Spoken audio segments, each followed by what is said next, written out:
నమస్తే. నేను మీ కుప్ప పద్మిని. ఇన్నాళ్ళు మీ సపోర్ట్‌ని నాకందిస్తూ, మీ ప్రేమని నాకందిస్తున్న ప్రతి ఒక్కరికి కృతజ్ఞతలు. ఇప్పుడు చూడబోతున్న ఈ వీడియో కూడా ఖచ్చితంగా మీకు ఉపయోగపడుతుంది. లైక్, షేర్ అండ్ సబ్స్క్రైబ్ చేసి మీ ఇష్టాన్ని, అలాగే మీ సపోర్ట్‌ని నాకందించండి. అలాగే ఈ వీడియో పట్ల మీ అభిప్రాయాన్ని కామెంట్ సెక్షన్‌లో కామెంట్ చేసి నాకు తెలియజేయండి. నమస్తే. ఓం శ్రీ గణేశాయ నమః. ఓం శ్రీ విష్ణురూపాయ నమఃశివాయ. నమస్కారం అండి. 2024 మే 1వ తేదీ నుంచి గురుగ్రహ ఒక మార్పు అనేది జరగబోతున్నది. ఈ ఒక గురుగ్రహ మార్పు వలన ద్వాదశ రాశి లేదా ద్వాదశ లగ్నాల వాళ్ళకి ఈ ఒక గురుగ్రహ ఒక మార్పు వలన ఎలాంటి ఒక సిట్యుయేషన్స్ వాళ్ళకి ఎలాంటి ఫలితాలు అందబోతున్నాయి అనేది చూసుకుందాం. దానికన్నా ముందు ఇక్కడ గురుగ్రహము 2023వ సంవత్సరంలో మేషరాశిలో సంచారాన్ని చేశారు. ఈ 2023వ సంవత్సరంలో గురుగ్రహ ఒక మేషరాశి సంచారం ఏదైతే ఉందో, ఈ ఒక మేషరాశి సంచారం చేసేటప్పుడు గురువు ప్రతి ఒక్క జీవికి కూడా అంత పూర్తిగా శుభ ఫలితాలు ఇవ్వలేకపోయారు. ఎందుకు అంటే ఈ ఒక గురువు రాహుతో కలవడము, పైగా శని దృష్టి గురువు మీద ఉండడము. గురువు అంటే ఈ యొక్క శని గ్రహము కుంభంలో కూర్చొని తన ఒక తృతీయ దృష్టితో మేషాన్ని ఎప్పుడైతే చూశారో అక్కడే గురువు ఉండడము, అక్కడే రాహు ఉండడము, కొన్ని రాజకీయ విషయంలో అనుకోని చేంజెస్ మనం చూసాము.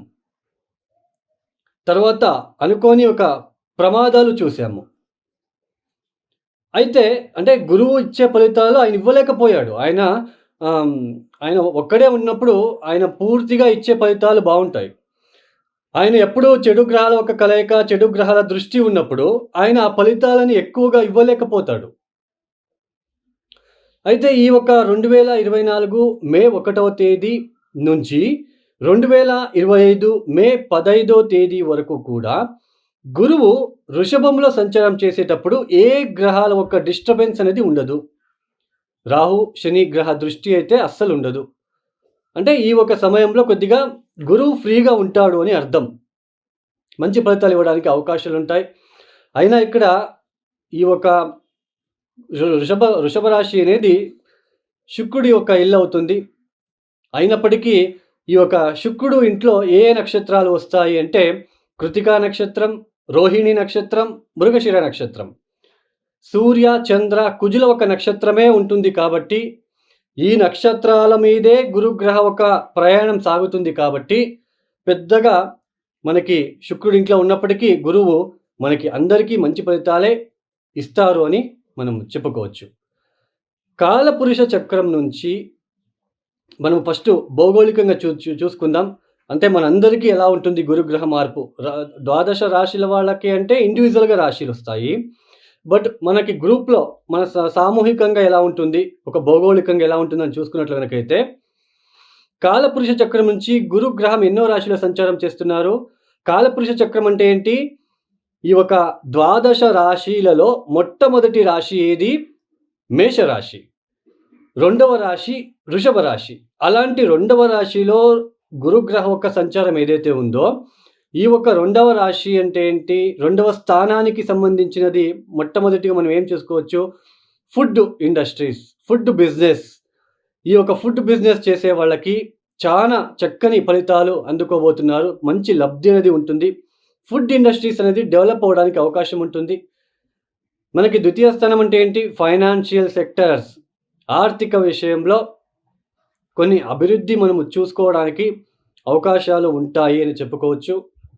తర్వాత ఈ ఒక ద్వితీయ స్థానం అంటే ఏంటి? మార్కెటింగ్ అంటే మాట్లాడేది. ద్వితీయ స్థానం అంటే మాటలు. ఈ యొక్క కమ్యూనికేషన్ ఫీల్డ్‌లో ఎవరైతే పనిచేస్తున్నారో మార్కెటింగ్ సెక్టర్ కావచ్చు, తర్వాత ఈ యొక్క టీచింగ్ సెక్టర్స్‌లో పనిచేసే వాళ్ళకి, సో వీళ్ళందరికీ కూడా చాలా బాగుంటుంది అని చెప్పుకోవచ్చు. తర్వాత ఇంకేముంటుంది? ద్వితీయం అంటే ఏంటి? మన ఫేషియల్ అట్రాక్షన్, ఫేస్‌కి సంబంధించిన విషయం. ఫేస్ అట్రాక్షన్ అంటే ఏంటి? Beauty parlours, cosmetics. సో ఇవన్నీ ఏదైతే బిజినెస్ చేస్తున్నారో సో వీళ్ళందరికీ కూడా చాలా మంచి ఫలితాలు అందుకుంటారని చెప్పుకోవచ్చు. తర్వాత ఇంకొకటి, వృషభంలో గురువు గారు కూర్చొని తన ఒక పంచమ దృష్టితో కన్యా రాశిని చూస్తున్నారు. తన ఒక సప్తమ దృష్టితో వృశ్చికాన్ని చూస్తున్నారు. తన ఒక నవమ దృష్టితో మకరాన్ని చూస్తున్నారు.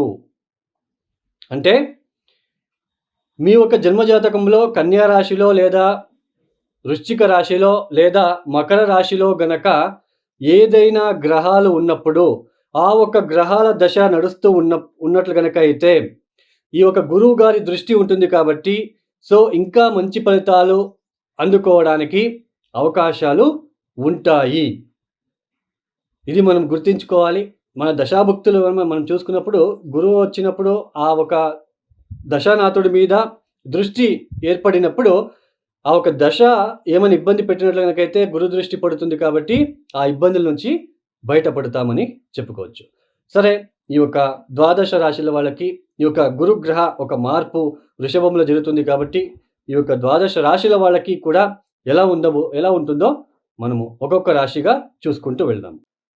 ఇక కర్కాటక రాశి వాళ్ళు, ఈ యొక్క కర్కాటక రాశి లేదా కర్కాటక లగ్నం వాళ్ళకి ఈ యొక్క గురుగ్రహ మార్పు ఎలా ఉండబోతుందో చూద్దాం. ఇన్ని రోజులు కర్కాటక రాశి వాళ్ళకి ఈ యొక్క 2023 మాత్రం చాలా ఇబ్బందులు పడి ఉంటారు.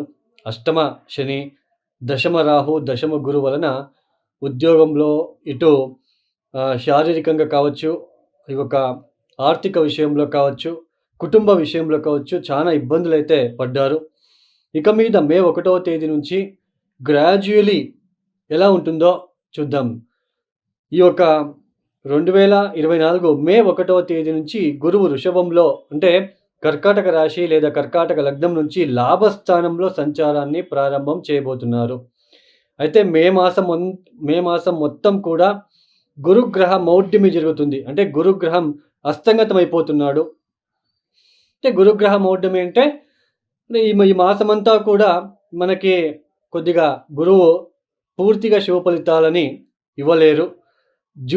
జూన్ తర్వాత మనకి గురుగ్రహం అనేది గ్రాడ్యువలీ శుభ ఫలితాలు ఇవ్వడానికి ప్రారంభం చేస్తారు. ఈ యొక్క ఏదైతే మే 1వ తేదీ నుంచి కూడా ఈ యొక్క కర్కాటక రాశి లేదా కర్కాటక లగ్నం వాళ్ళకి లాభస్థాన స్థితి సంచారం ఏదైతే ఉందో ఆర్థికంగా లబ్ధి అనేది చాలా చక్కగా ఉంటుంది. కొత్త మిత్రుల ఒక పరిచయాలు మనకి మేలు కలుగచేస్తాయని చెప్పుకోవచ్చు. పాత మిత్రులతో ఉన్న విభేదాలు తొలగి మళ్ళీ మీరు కలిసే అవకాశాలుంటాయి. ఏదైతే మీ యొక్క పనితీరుకి అంటే మీరు చేసే వృత్తికి గౌరవం ఇవ్వలేక మిమ్మల్ని కించపరిచి మాట్లాడిన వాళ్ళే ఈ ఒక మే తర్వాత మిమ్మల్ని అప్రిషియేషన్ చేయడము, అంటే మిమ్మల్ని గుర్తించడము, అవును ఆ రోజు మేము తప్పు మాట్లాడాను, ఈరోజు మీ యొక్క పనితీరు మాకు నచ్చింది, మీరు చేసే పని విధానం కావచ్చు, మీ పద్ధతులు మాకు నచ్చాయని మాట్లాడుకోవడం లాంటివి జరగడము, అంటే గౌరవం లభిస్తుంది.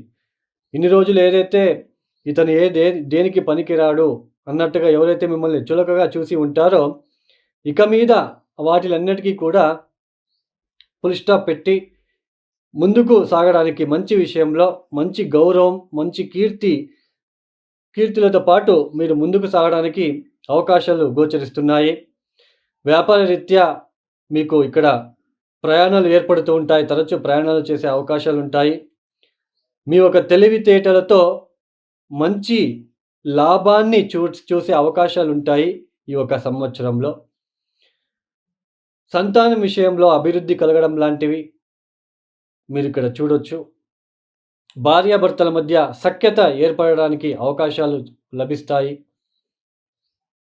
తర్వాత వృత్తి రంగంలో ఎవరైతే ఇబ్బందులు ఎదుర్కొంటున్నారో వాళ్ళకి చాలా చక్కగా అభివృద్ధి పథంలో మీ యొక్క ప్రయాణం అనేది ముందుకు సాగడానికి అవకాశాలు వస్తాయి. ఇంట్లో వేడుక లాంటివి జరగడం లాంటిది, శుభ ఒక కార్యాలకి పాల్గొనడం లాంటిది ఎక్కువగా మనకి గోచరిస్తూ ఉన్నాయి. మనకి అష్టమ శని ఎంత ఉన్నప్పటికీ తర్వాత నవమ రాహు మనకి ఎంత ఇబ్బందులు పెట్టినప్పటికీ అవి మీకు పెద్దగా కనిపించవు ఈ ఒక సమయంలో. ఎందుకంటే గురుబలం ఉంటుంది కాబట్టి పెద్దగా అవి మీకు కనిపించవు. మీకు ఎన్ని ఒక అపవాదాలు వచ్చినా, ఆపదలు వచ్చినా గురుగ్రహ ఒక మార్పు అనేది, లాభస్థానంలో మార్పు అనేది ఈ సంవత్సరం మిమ్మల్ని సేవ్ చేస్తుంది, కాపాడుతుందని చెప్పుకోవచ్చు. కొద్దిగా ఉపశమనం కలుగుతుంది. ఈ యొక్క కర్కాటక రాశి లేదా కర్కాటక లగ్నం వాళ్ళకి మీ చంద్రుడు గనక వృశ్చికంలో ఉన్నట్లు గనక అయితే చాలా అభివృద్ధిపరమైన కాలమనే చెప్పవచ్చు. మీ యొక్క జన్మజాతకంలో వృశ్చికంలో కావచ్చు, మకరంలో కావచ్చు చంద్రుడు గనక ఉన్నట్లు గనకైతే చాలా బాగుంటుంది. చాలా చక్కని లబ్ధి చూస్తారని చెప్పుకోవచ్చు. మొత్తానికి కర్కాటక రాశి, కర్కాటక లగ్నం వాళ్ళకి గురుగ్రహ మార్పు అనేది చాలా పాజిటివ్ రిజల్ట్స్ తీసుకువస్తుందని చెప్పుకోవచ్చు. మరిన్ని శుభ ఫలితాలు పొందుకోవాలంటే తప్పనిసరిగా ఈ కర్కాటక రాశి లేదా కర్కాటక లగ్నం వాళ్ళు కామాక్షి అమ్మవారికి అభిషేకము, చీర లాంటిది ఇవ్వడము, తర్వాత పసుపు నీళ్ళతో అభిషేకం లాంటిది చేయించుకోవడము, గురుగ్రహ మంత్రం చదువుకోవడము, దేవనాంచ ఋషీనాంచ గురుం కాంచన సన్నిభం బుద్ధిభూతం త్రిలోకేశం తం నమామి బృహస్పతిం ఓం నమ గురుగ్రహ దేవతాభ్యో నమ శాంతిం శాంతిం శాంతి. దీన్ని చదువుకోవడము ప్రతిరోజు. వీలైతే గాణిగాపురం లేదా మంత్రాలయం లేదా కురోపురానికి వెళ్ళి రుద్రాభిషేకం లాంటివి చేసుకోవడానికి ప్రయత్నం చేసుకున్నట్లు కనుకైతే మరిన్ని శుభ ఫలితాలు మీరు చూస్తారు.